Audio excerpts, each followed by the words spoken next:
Muy buenos días. Son las 6 de la mañana de este jueves 29 de septiembre de 2017. Esta es la hora de la verdad y jueves 28 de septiembre. Discúlpenme. Jueves 28 de septiembre. Pido disculpas a ustedes. Jueves 28 de septiembre de 2017. Esta es la hora de la verdad y estos son temas y asuntos que trataremos en la grata compañía de ustedes durante las próximas horas. El nuevo gran crimen del ELN. La gigantesca mancha negra corre río abajo nada menos que por el Catatumbo y puede pasar la frontera con Venezuela y puede llegar al lago de Maracaibo. Ayer el ELN volvió a lucirse. Otra vez voló el oleoducto en 3 sitios distintos. Respuesta del gobierno, sale este varón de virtudes que es Óscar Coca Naranjo a decir que eso de ninguna manera amedrantará al gobierno y que ese no es camino para fortalecerse en unas negociaciones. Y los hechos lo desmienten, porque allá está Juan Camilo Restrepo esperándolos con los brazos abiertos para que lleguen a conversar, mientras ellos llegan y dicen: vea lo que somos capaces de hacer cuando nos da la gana. De manera que o atienden nuestras peticiones o aténganse a las consecuencias, porque el crecimiento del ELN es exponencial. Los de las FARC se cambiaron el brazalete y ahora dice ELN y está regado por todo el país, y entonces con ello se inicia un nuevo ciclo de conversaciones de paz. Paz. ¿Para otro premio Nobel será? Probablemente. ¿Cómo desmantelan el Fondo Nacional del Ahorro? Hablaremos hoy con la señora presidenta del sindicato del Fondo Nacional de Ahorro, la señora Sandra Castaño, para que nos cuente cuál es la situación de una de las instituciones financieras más importantes.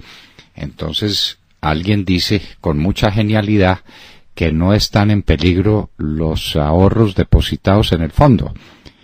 Hombre, o son imbéciles o lo creen. Nos creen a todos unos imbéciles. El problema no es que se pierda la plata, y para eso hay seguros y hay garantías. La plata no se pierde. Lo que no habrá serán créditos. El Fondo Nacional de Ahorro no tiene con qué prestarle plata a los ahorradores para la construcción de vivienda, porque la plata se la llevaron. Y al Fondo Nacional de Ahorro lo volvieron trizas. A ese sí que es cierto que lo volvieron trizas. Los pilotos de Avianca quieren arreglar, los que están afiliados a la ACDAC, pero ahora Efromovich saca el látigo y, prevalido de su cercanía con Santos, dice: pues ya no los acepto, de manera que voy a traer aviones, voy a traer pilotos y los de la ACDAC se van a los infiernos. Está tramitando una declaratoria de ilegalidad de la huelga. Eso no le ha resultado por ahora. Vamos a ver si le resulta. Pero ahora quien no quiere arreglar es Avianca, es el señor Efromovich, porque visiblemente los pilotos querían aceptar su oferta. Pero como se les pasó las 12 de la noche, entonces ya caducó la oferta y Avianca la retira. Efromovich es bueno con el látigo, no hay duda de que tiene mentalidad de negrero. Sigue el debate sobre la JEP. Cuando Fidel Castro llegó a La Habana victoriosa, montó un paredón en el que fusiló a centenas y miles de personas, valiéndose del Che Guevara y de su hermano Raúl. Después Chávez y Maduro hicieron una mezcla de asesinatos y de cárcel para los opositores. Santos se resolvió por la cárcel. La JEP es el paredón para todos los contradictores de Santos y de las FARC. El nuevo paredón se llama JEP. No tengan sobre eso ninguna duda. Hablaremos sobre el tema extensamente. Y en torno al presidente, todos los corruptos, los grandes electores, Musa Besaile, el ñoño, su gran jefe de campaña Prieto, las impolutas ministras, el secretario privado, el magistrado de la paz, Bustos, el señor Chica, riquísimo en los Estados Unidos, muerto de la risa, el de los tantos millones de dólares de la campaña pasada, y así sucesivamente. Alrededor de Santos no hay sino podredumbre. El libre desarrollo de la personalidad. Gracias a los miles de lectores que hemos tenido en ese artículo sobre el libre desarrollo de la personalidad. Una tesis de la Corte Constitucional, la madre y maestra de todas las desventuras de este país, que termina en que los niños y los jóvenes quedan víctimas de los jíbaros y de todos los bandidos que están multiplicando las ollas del microtráfico por todo el territorio de la República. Nos convertimos en grandes consumidores de cocaína y de bazuco, lo que eso significa. Y a eso lo llaman el libre desarrollo de la personalidad.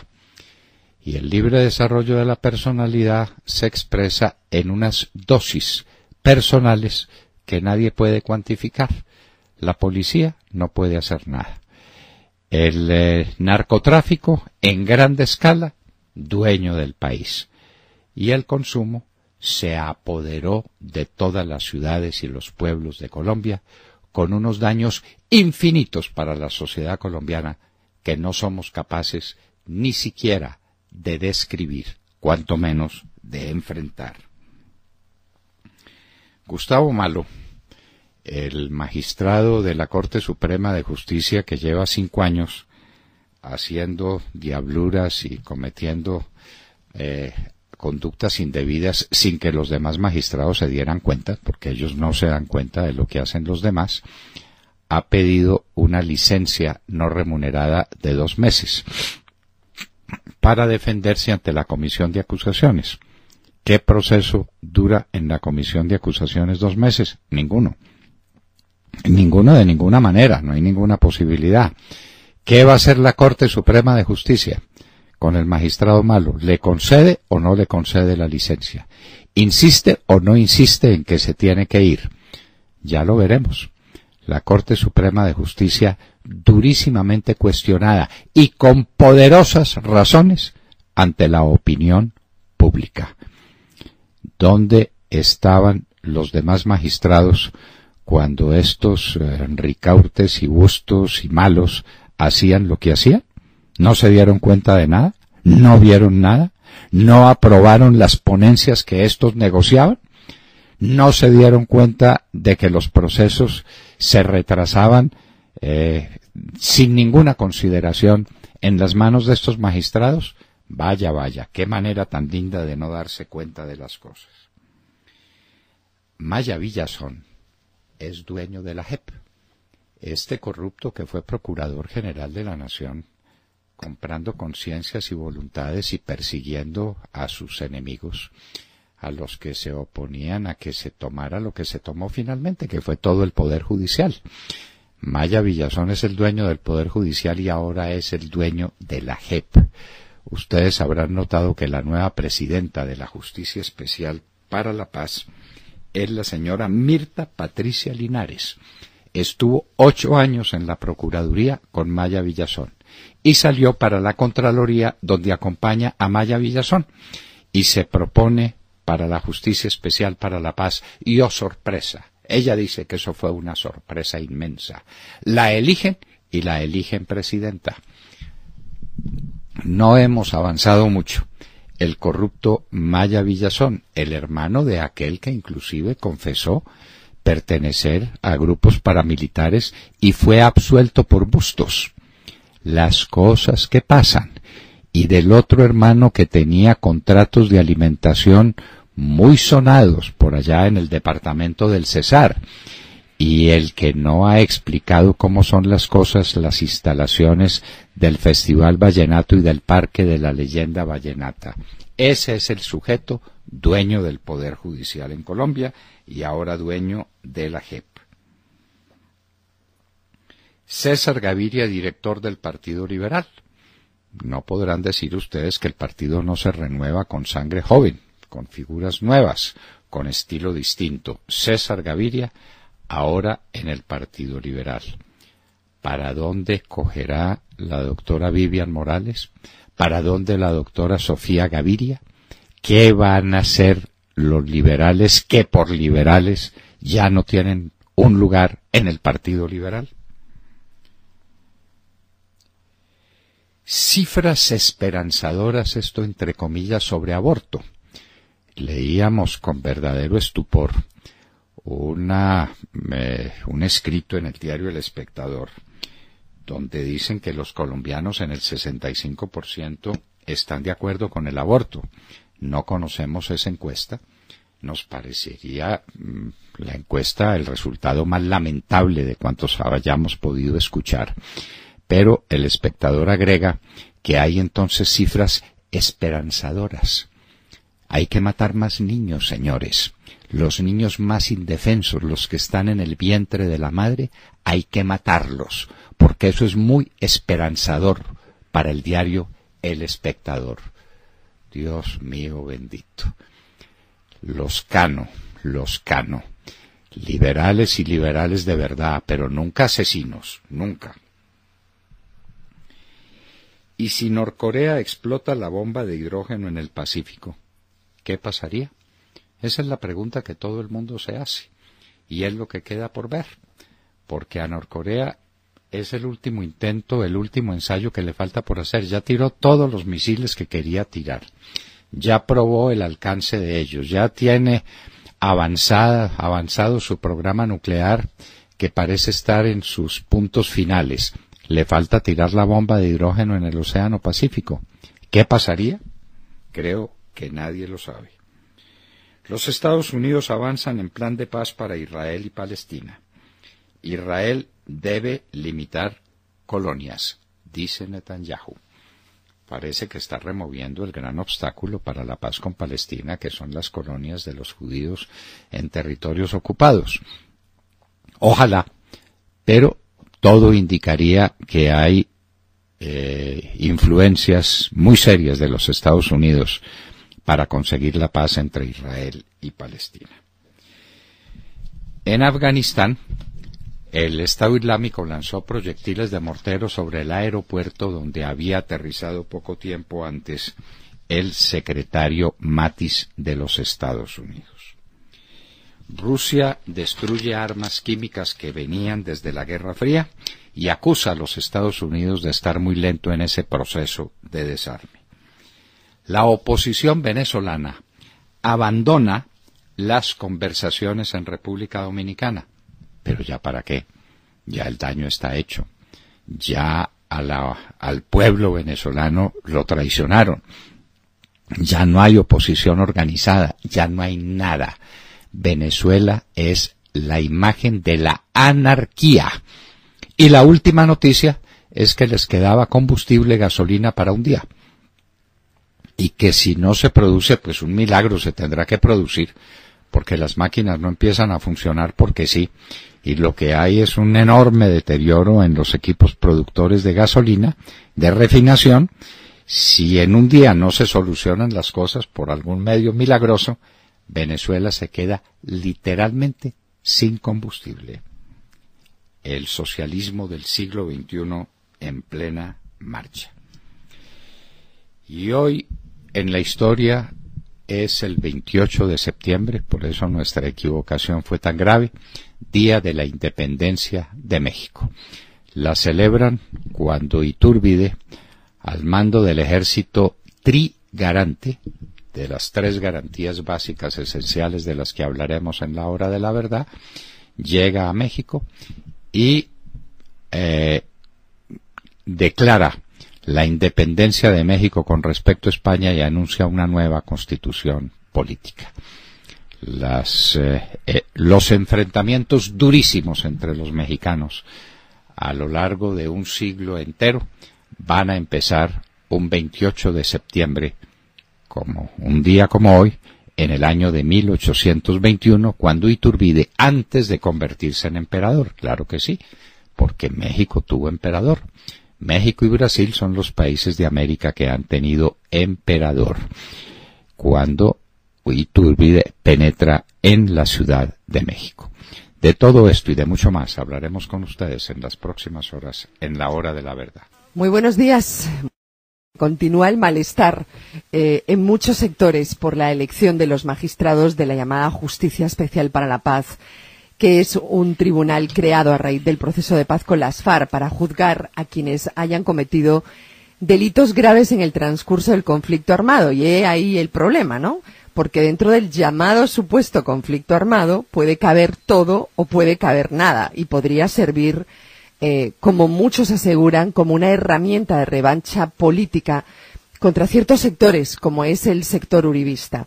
Recordemos para la muestra lo que dijo uno de los narcoguerrilleros mayores sobre el tema, Andrés París, en la Universidad del Externado, en donde lo convirtieron en un invitado de honor, ¿se acuerdan? Pues allí precisamente, cuando hablaban de la Justicia Especial para la Paz, se refirió a Uribe y dijo: para que el señor Álvaro Uribe Vélez sea preso y se le imputen todos los cargos y responsabilidades por asesino, narcotraficante y corrupto. Lo dijo claro él, ¿no? Lo dijo él, pues lo dijo un narcoterrorista, pero ahí está clara.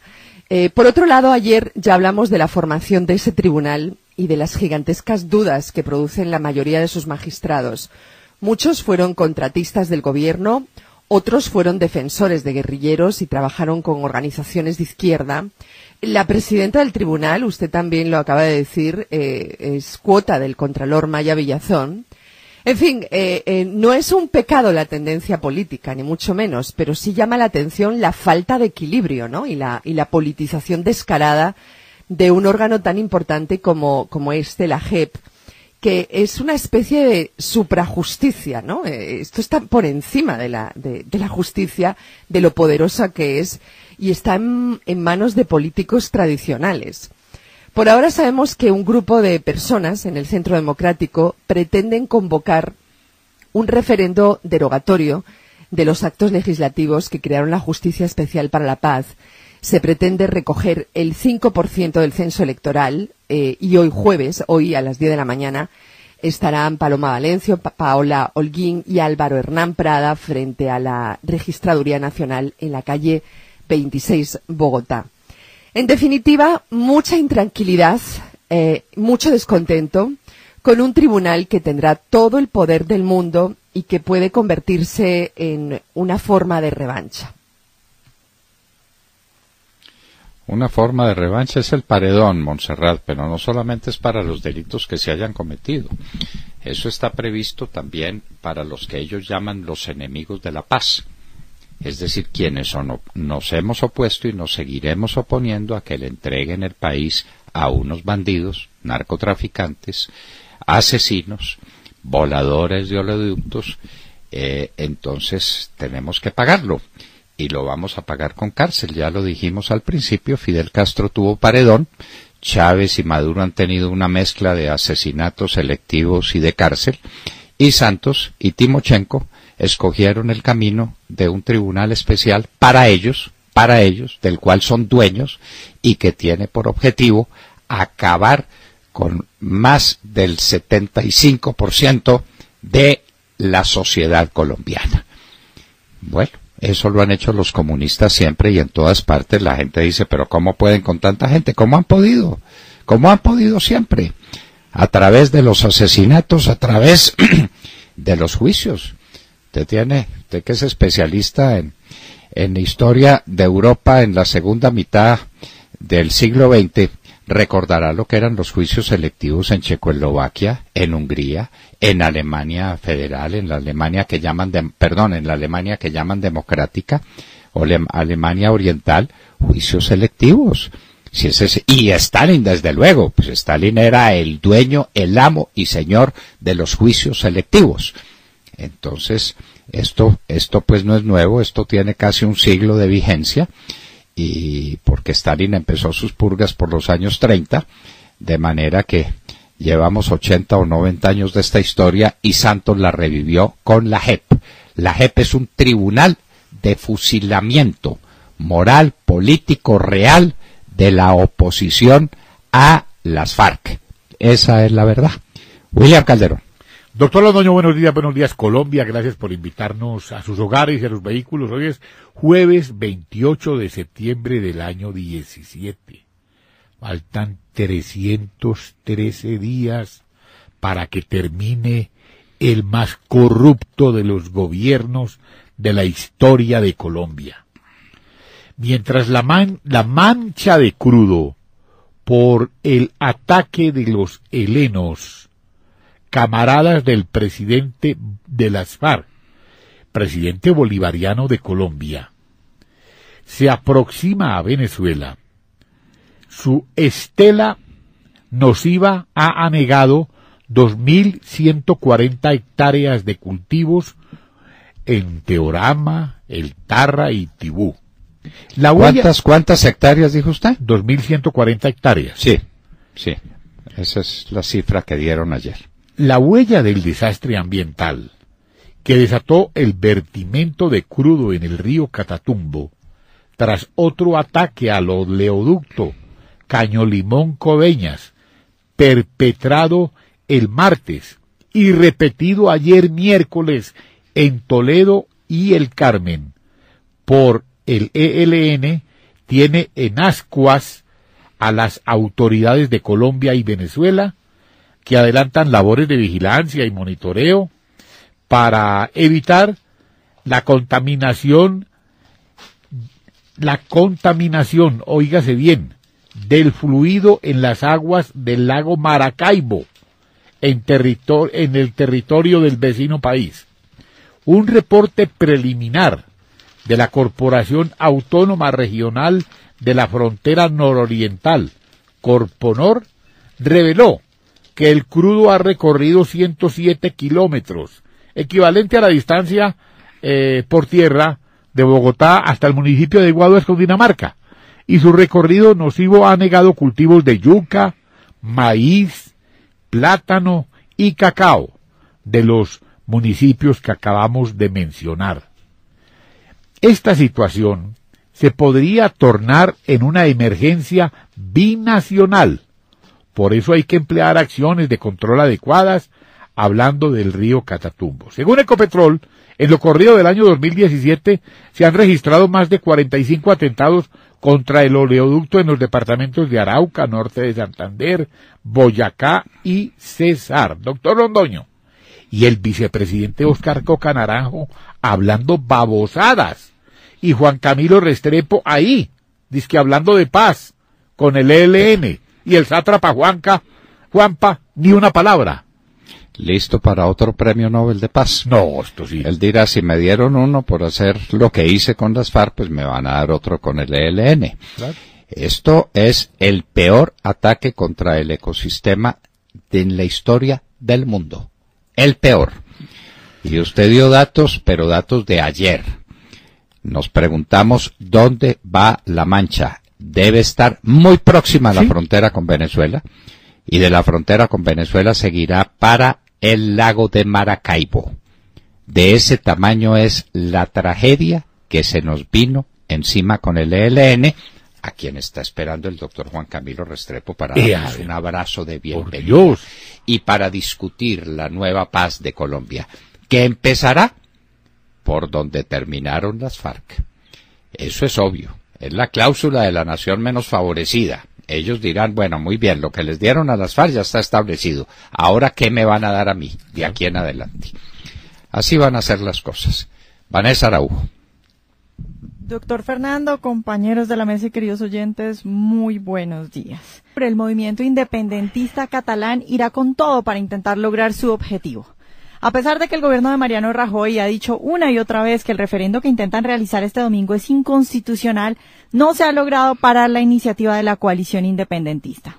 Desde el 2016, cuando esta coalición empezó a organizarse para realizar el referendo, el gobierno de España invitó a las autoridades catalanas a plantear en el Congreso de los Diputados su pretensión de realizar dicha consulta.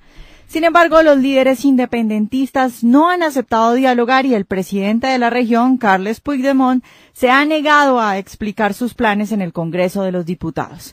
y es que los escándalos y las críticas a este referendo no son pocas. No es solo que sea inconstitucional y que los independentistas ni siquiera hayan querido, sino que además las autoridades catalanas ni siquiera cuentan con un censo oficial y actualizado, lo que impide la supervisión efectiva del proceso. Los líderes independentistas, pues, no han fijado siquiera un umbral mínimo de participación.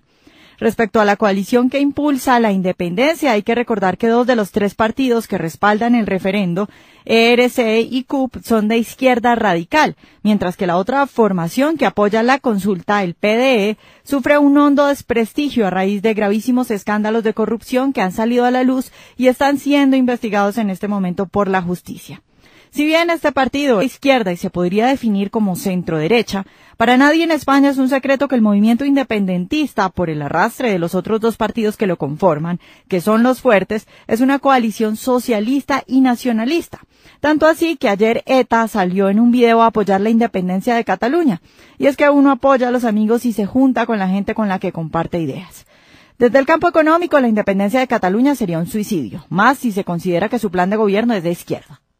Desde el derecho es claro para todos que el referendo es inconstitucional y que la votación para aprobarlo tuvo lugar tras un bochornoso pleno en el que se vulneraron los derechos de los diputados de oposición. Y desde la opinión pública lo que nadie niega es que el movimiento independentista no es más que un proyecto socialista. La situación es complicada y la pregunta que muchos españoles se están haciendo en este momento es ¿qué harán los Mossos de Escuadra? Este es el cuerpo de policías exclusivo de Cataluña. Y pues la pregunta es, ¿permitirán las urnas o impedirán la votación? Y es que desde Madrid se ha ordenado que todas las fuerzas policiales de Cataluña, incluidos los Mossos, quedaran bajo el mando del coronel de la Guardia Civil encargado de evitar el referendo, es decir, sin la Generalidad, el Ejecutivo catalán de por medio. Sin embargo, ayer el director de los Mossos de Cataluña publicó lo siguiente en su Twitter: que nadie se equivoque, la misión principal de los policías, Mossos de Escuadra, Guardia Civil y Policía Nacional es garantizar derechos, no impedir su ejercicio. Entonces, los españoles se están preguntando qué harán los Mossos. Veremos qué pasa pues en Cataluña, pero las cosas no están fáciles. El movimiento independentista catalán no es precisamente una coalición pacifista. La situación de España es delicadísima. Muchos dicen o se preguntan si Mariano Rajoy logra superar este escollo que sale al ejercicio de su gobernabilidad. ¿Qué va a pasar en Cataluña? Próximo domingo, el mundo pendiente de Cataluña, porque si Cataluña se sale con la suya, lo que viene es la atomización de Europa y la destrucción de la Unión Europea, nada menos que eso. Miguel Gómez. Doctor Londoño, un saludo muy cordial a todos. Hoy hay un artículo muy importante en el diario La República, escrito por Sergio Clavijo, presidente de la Asociación Nacional de Instituciones Financieras, sobre el tema de las provisiones bancarias. Para quienes no están muy familiarizados con este lenguaje, la provisión es una reserva que hacen los bancos para atender problemas con la recuperación de sus préstamos. Cuando prestan dinero, si tienen la percepción de que ese dinero no va a ser pagado por el cliente, pues tienen que hacer una provisión que afecta naturalmente sus balances, los afecta negativamente. Lo que dice Clavijo me parece a mí que es de muchísima importancia.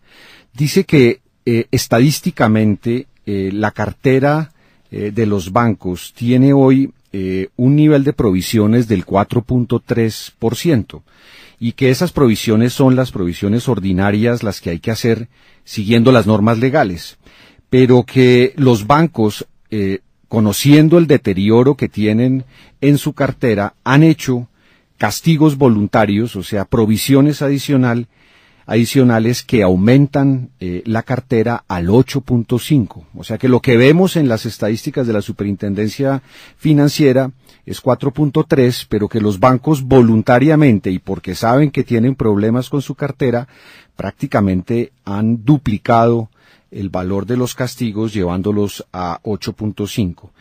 Y termina el artículo de Sergio Clavijo diciendo que esto no tiene en cuenta unas provisiones extraordinarias que va a ser necesario constituir. Esas provisiones serían de 6 billones de pesos y están relacionadas con 3 tipos de créditos. Primero, 3 billones de pesos por la Ruta del Sol, que está muy emproblemada por todo el escándalo de corrupción que hemos visto en los últimos meses, 1.8 billones de pesos adicionales por el tema de Electricabrive, la compañía que prestaba el servicio de energía eléctrica en la costa atlántica y que entró en una crisis financiera absoluta, y 1.2 billones de pesos por problemas de la cartera de los sistemas de transporte masivo.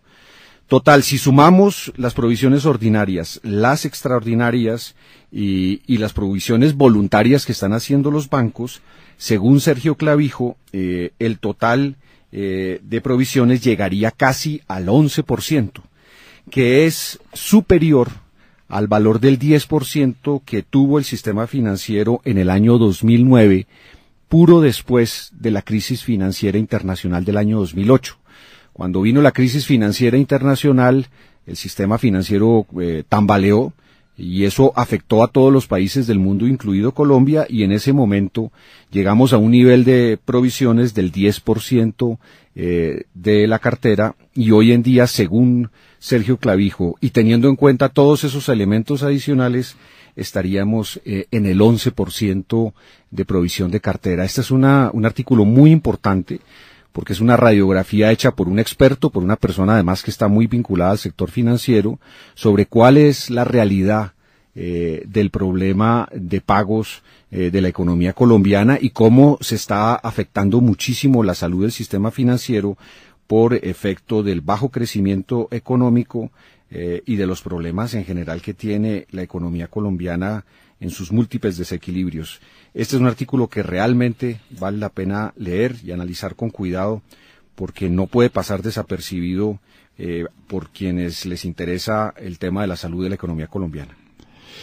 Y se comunica ese artículo con la noticia que daba usted mismo ayer sobre la situación de las tarjetas de crédito, que es la expresión más fácil y más clara del crédito de consumo. Las tarjetas de crédito, 250.000 tarjetas de crédito adicionales a las que el año pasado, en el 2016, se habían cancelado, se están cancelando este año.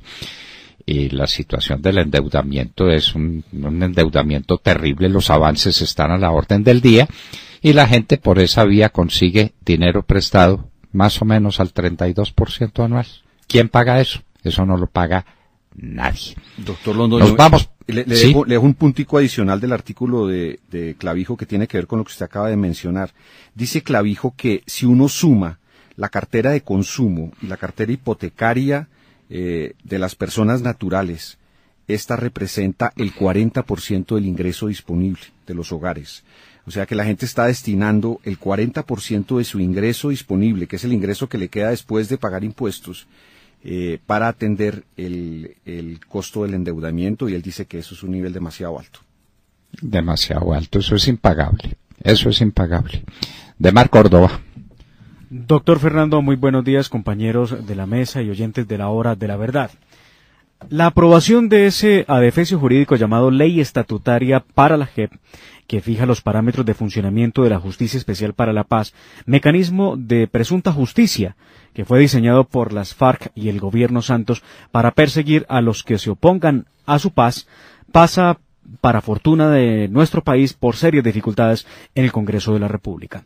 Ayer las comisiones primeras conjuntas se reunieron, con enorme dificultad lograron el quórum en la mañana para discutir esta ley estatutaria de la JEP, que recibió cuando menos 15 reparos por parte del fiscal general de la Nación, Néstor Humberto Martínez, que volvió trizas prácticamente ese proyecto y advirtió que no le está poniendo un palo a la rueda a eso que llaman la paz, sino que por el contrario quiere asegurar que el sistema quede bien hecho. El fiscal Martínez, entre otras cosas, pidió modificar la ley estatutaria en temas de alta importancia, como cerrar las listas de guerrilleros de las FARC, porque como están las cosas, todos los días llegan presuntos guerrilleros para recibir los beneficios económicos. También pidió que no se permita que terroristas que mantengan su actividad delincuencial en el secuestro, el narcotráfico o la extorsión puedan pasar a la JEP así, como si nada, sino que, al contrario, queden en manos de la justicia ordinaria y pierdan todo beneficio estipulado en el Acuerdo de La Habana como corresponde. Otra de las peticiones del fiscal es incluir un artículo para juzgar a los guerrilleros que oculten con testaferros todos sus bienes, situación que él ha detectado en más de 100 ocasiones. El fiscal, que es señalado por las FARC como enemigo de la paz, pone las cosas en su sitio y advierte que la ley estatutaria de la JEP promueve la impunidad y el desorden judicial para procesar a los guerrilleros. Tan contundente fue el fiscal que Hernán Penagos, del partido de la U, admitió hacer las varias modificaciones al proyecto de ley estatutaria. Pero las cosas no paran allí, pues el panorama se le complica a las FARC y al gobierno Santos en la medida en que el partido del exvicepresidente Germán Vargas Lleras ya le dijo no al proyecto de ley estatutaria y anunció que no votará ese proyecto. Justicia especial para las FARC. Oscuro mecanismo de venganza que por ahora no la tiene fácil en un Congreso que trabaja a paso lento, muy lento. El paredón que se inventó Santos ya no necesita la cárcel de la Cabaña o el centro militar de la Cabaña con el Che Guevara para fusilar a la gente. La va a fusilar a través de este nuevo paredón que se llama la JEP. La JEP es eso, es un tribunal para fusilar a la oposición a las FARC. El que sea enemigo de las FARC, que se atenga, porque es al mismo tiempo enemigo de Santos, del corrupto presidente del más corrupto gobierno que ha tenido Colombia en su historia. Y en un minuto a este propósito estaremos con el senador por el Centro Democrático, Alfredo Ramos Maya, quien ha hecho un estudio muy juicioso de quiénes son los ya famosos magistrados de la Justicia Especial para la Paz. En un minuto. Son ya las 6 de la mañana, 42 minutos.